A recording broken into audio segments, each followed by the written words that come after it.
en République du Bénin, les droits des enfants sont vraiment protégés par le Code de l'enfant et la loi 2015-08 du 8 décembre 2015 portant Code de l'enfant en République du Bénin, à l'instar même des différentes conventions auxquelles l'État béninois est partie prenant, prévoit que les différents acteurs, tous ceux qui concourent la protection de l'enfant, doivent quand même participer.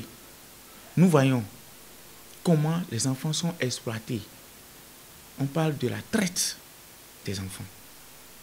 On parle de l'exploitation des enfants. Quand on va au niveau des collines, par exemple, les enfants qui cassent les roches et même les enfants qui sont exploités anarchiquement au niveau de nos communautés, au niveau des marchés, même des enfants qui sont vendus pour exploitation commerciale. Cette journée vient à point nommé pour rappeler qu'il faut bannir ces actions à l'endroit de nos enfants. Et nous devons continuer la conscientisation de nos communautés à la base. Nous devons continuer la sensibilisation à l'endroit de nos mères, de nos parents qui ne maîtrisent pas les lois protégeant les enfants. Et ces différentes lois devraient être expliquées dans nos langues. Ceci permettra à nos mères, quand je dis mère, comprenez-moi simplement que c'est la maman qui est la première responsable à cause des moyens maigres. Ce sont nos mères inconscientes ou conscientes qui sont manipulées. Donc c'est pourquoi on trouve beaucoup d'enfants qui quittent nos villages vers les grandes villes à la recherche du bien-être. Du coup, nos mères sont les premières à être touchées dans le cadre des activités de sensibilisation. Nous, en tant qu'acteurs de la société civile, nous avons l'habitude de le faire au niveau des radios communautaires dans le département de Lomé. Et non seulement ça, nous avons l'habitude de visiter les chantiers où les enfants de 10 ans, de 11 ans sont exploités. Nous mobilisons les patrons des chantiers et nous demandons les autorisations d'apprentissage, surtout l'origine de ces enfants.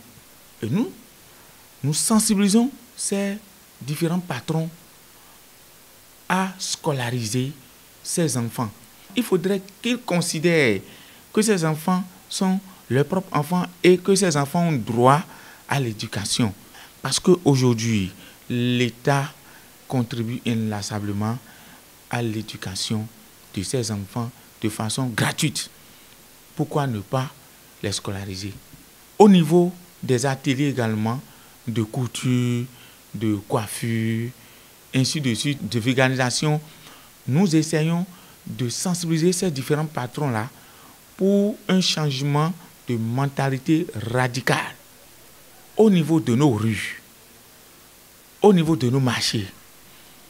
Les différents enfants, les petits marchands que nous voyons, on essaie quand même de les questionner, de connaître leur origine.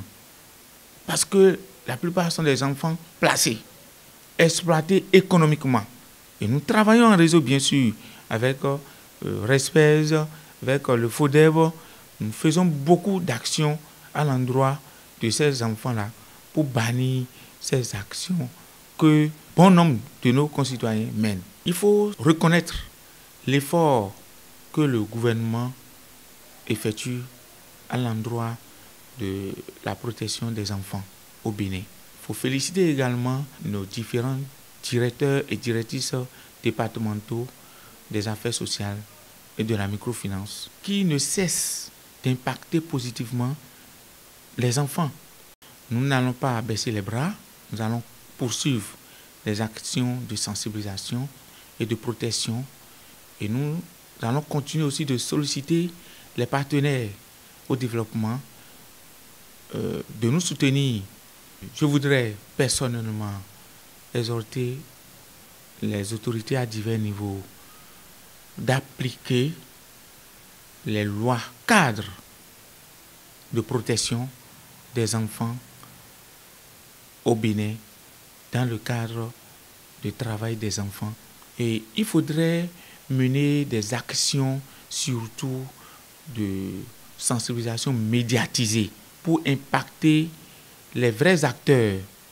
Et les vrais acteurs sont les artisans, les mères. Quand nous parlons de travail des enfants, il y a nécessairement des critères à prendre en compte. Premièrement, l'âge de l'enfant.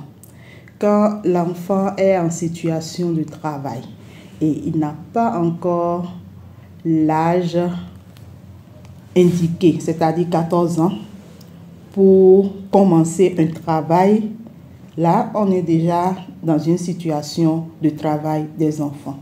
Quand le travail qu'il mène, ou bien l'activité qu'il mène, l'empêche de suivre correctement son cursus scolaire ou agit sur son développement physique, psychologique, mental et autres, nous sommes en situation de travail des enfants.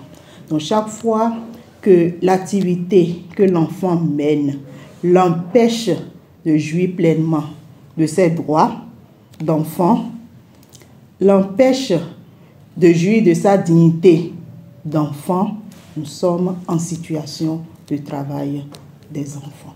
Pour l'élimination, il y a plusieurs types d'actions que nous pouvons mener. Les actions de prévention. Dans ce cadre, nous faisons des séances de sensibilisation en direction des différents acteurs, notamment dans les villes de destination de ces enfants-là, en faveur des tuteurs. Je parle de tuteurs parce que notre projet à nous est beaucoup plus focalisé sur les enfants fidomégo. Suivant nos réalités et les tests, notamment la Charte africaine des droits et du bien-être de l'enfant, l'enfant a la possibilité de travailler quand ça ne le prive pas des différents points dont je viens de parler tantôt. Donc, il y a une réglementation en la matière et c'est important que ceux-là qui utilisent la main-d'œuvre enfantine puissent respecter la réglementation en la matière. Donc, les activités de sensibilisation que nous faisons vont à l'endroit des tuteurs de ces enfants, comme nous, notre focus est enfants domestiques, à l'endroit des usagers des marchés. Donc, nous faisons des sensibilisations. Cette journée vient à point nommé dans notre pays, du moment où nous savons que l'État aussi a lancé une campagne tolérance zéro au travail des enfants. Dans ce cadre, nous avons eu à mener des actions de sensibilisation, ne serait-ce que demain, de pair avec la journée de l'enfant africain. Il est prévu aussi la sensibilisation des enfants par eux-mêmes. Nous avons organisé ça avec le réseau des structures de protection des enfants au Bénin, RESPED ou EME, et ça va se tenir au foyer Don Bosco de Porte-Novo. Le thème nous invite à une justice sociale. Une justice sociale qui fait normalement appel à la redistribution des richesses, afin que chaque acteur de la société puisse réellement bénéficier de ce qui lui revient de droit. Donc, si chaque acteur de protection de l'enfant, les parents des enfants, jouaient convenablement leur rôle, les enfants ne seraient pas en situation de travail. Donc, je voudrais simplement, au cours de cette journée, inviter au premier plan les parents à réellement jouer leur rôle, parce que c'est à la maison que commence le respect des droits des enfants.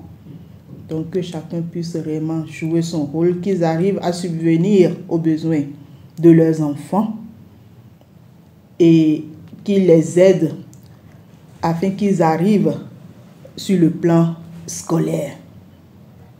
Et maintenant, à nous, acteurs de protection, je voudrais que nous puissions, de par nos actions, vraiment attirer l'attention des parents, des tuteurs sur les normes en matière de travail, afin que ces enfants qui sont déjà dans la situation de travail puissent quand même voir leurs droits respectés.